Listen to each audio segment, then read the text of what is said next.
Bonjour à tous et à toutes. Aujourd'hui, une petite vidéo un audio assez court sur la polémique du jour, entre guillemets, enfin de ces jours-ci, dans le sens littéraire du terme, en rapport à l'escroc littéraire, justement, Yann Moix. Personnellement, c'est pas un auteur pour moi, mais il est considéré comme tel. Il a eu le Renaudot 2013, 2013. Et ce guignol utilise un stratagème assez risible qui est relativement bien connu dans la presse française, qui est de créer une polémique en parallèle de la promotion d'un ouvrage. Parce que c'est ce qui se passe exactement en ce moment avec les écrits de ce Yann Moix. Donc là, l'histoire du jour, du moins la carotte du jour, c'est cette fausse polémique qui vient de sortir en parallèle donc à la promotion de son ouvrage qu'il fait depuis une quinzaine de jours. Son ouvrage s'intitule Orléans. C'est un livre où il raconte ses malheurs. Le pauvre, il a été tabassé, torturé par ses parents le détestaient. C'était une victime, il l'aimait pas, ses parents, on ne sait pas pourquoi. Bref, son frère était jaloux de lui et ses parents voulaient lui nuire quoi qu'il arrivait, ils voulaient le tuer, etc. Sa mère avait des yeux remplis de haine et elle lui souhaitait qu'une chose à son fils, la mort. C'est ce qu'il dit dans son ouvrage. Des extraits qu'on a pu lire ou entendre de par ses interviews et dans les articles de presse, voilà, c'est ce qui ressort. C'était une victime. Et lui, il avait du talent, il avait des idées, son frère le jalousait, son père voulait le tuer, le tabassait pour un oui, pour un non. Enfin bref, une victime qui veut faire pleurer dans les chaumières. Sur cet entrefait, monsieur estime que l'intérêt de la littérature, c'est de rapporter tous ses propos, toutes ces anecdotes privées, soi-disant, et de les mettre dans un livre qu'il a intitulé donc Orléans, qui raconte son enfance de martyr. Ça, c'est une escroquerie, mais bon, et son torche-cul doit se vendre, je suppose. Hein, je regarde même pas si c'est le cas, mais je suppose que ça se vend. Et en parallèle à ça, puisque le principe, c'est un binôme, hein, quand on fait une promotion d'un ouvrage ou de quelque chose, on fait la promo, puis en parallèle, on met une pièce dans la machine pour relancer la polémique et recréer une deuxième vague d'intérêt, puisque une promotion, en général, ça dure 2 3 semaines, et après, le souffle, il retombe, et il faut relancer pour récupérer encore 1 ou 2 semaines de visibilité.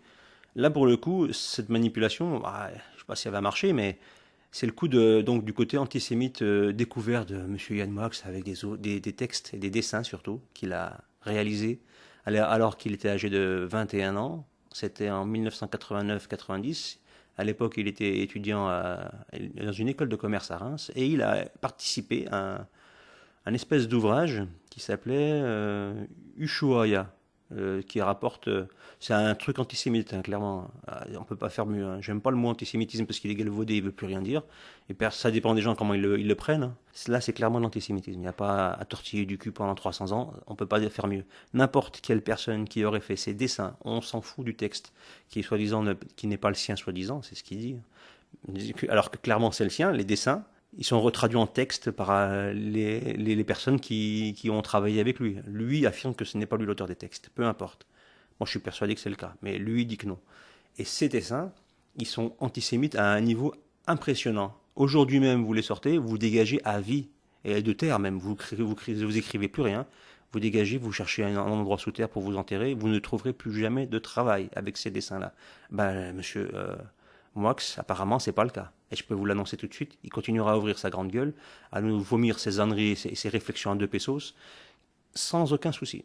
Sachant qu'il affirme, et là on a la totale, j'ai lu un article sur Le Point, c'est la cantine de BHL Le Point, il faut le savoir, où tranquillement il a à peine effleuré, mais rien du tout. Il n'y a pas d'attaque, il n'y a pas de jugement de morale, il n'y a pas de critique, il y a pas de menace, comme souvent le cas quand vous êtes accusé d'antisémitisme. Alors là, on vous fait des menaces professionnelles, on vous fait comprendre par des phrases, des tournures de phrases que c'est terminé. Vous êtes une crapule finie, que vous pouvez aller rechercher du travail à la NPE si encore on vous accepte.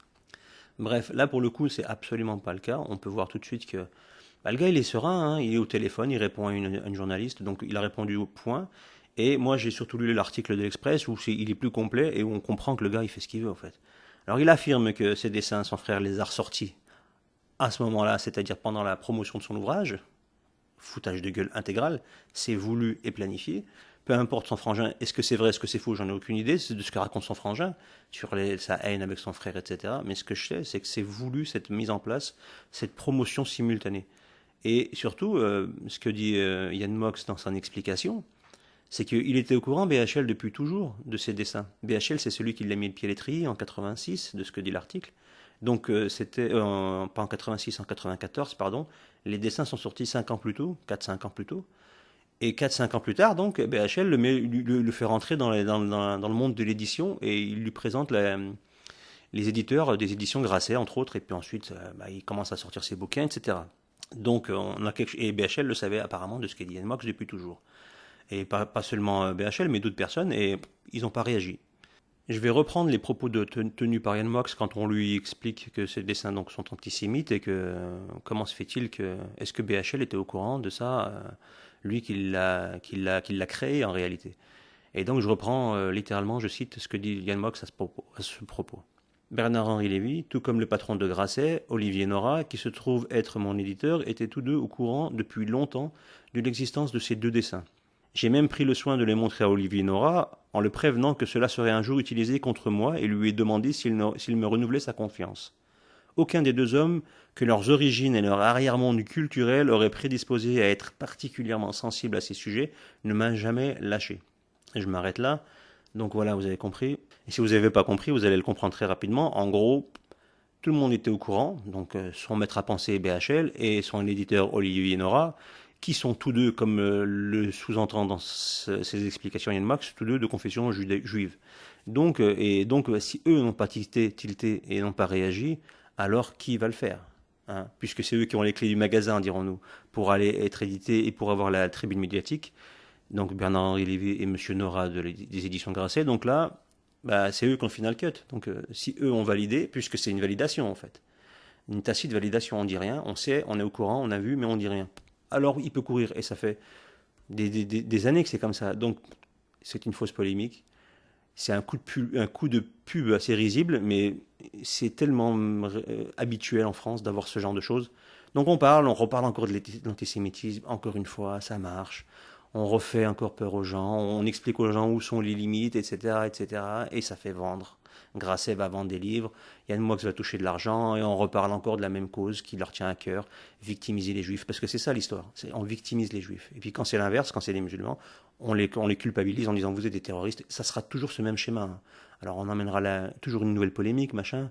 Je repense justement, et puis je finirai là-dessus, rapidement, sur la petite Ménel, la chanteuse Ménel. J'ai aucune sympathie ni appréciation particulière pour cette jeune demoiselle, juste qu'elle a une très belle voix, elle chante bien, c'est vrai.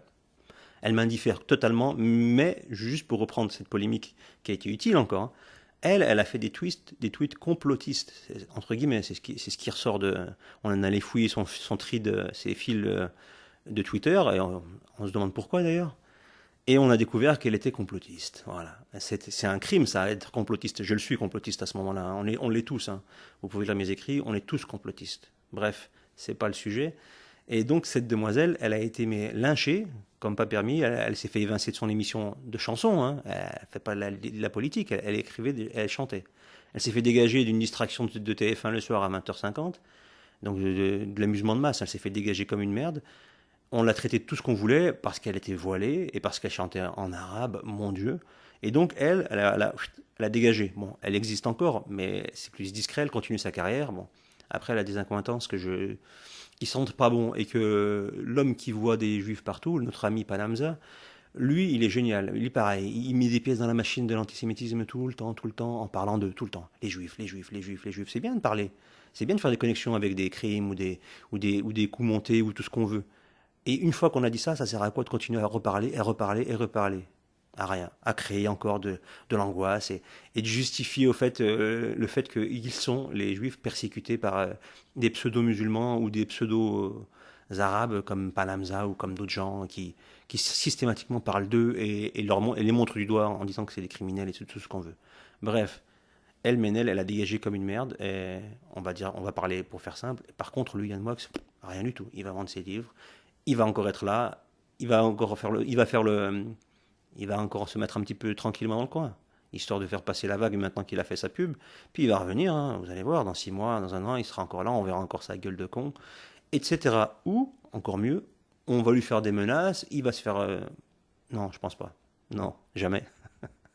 Ou alors c'est du flanc, comme d'hab.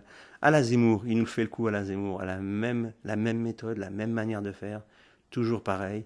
On crée une polémique, on vend un livre, on tient des propos pendant la promotion orduriers, mensongers, calomnieux, ou on fout des fausses vérités, mais vraiment, c'est-à-dire que tout le monde valide, alors que tout le monde sait que c'est faux. Je parle des gens qui reçoivent l'auteur de livre.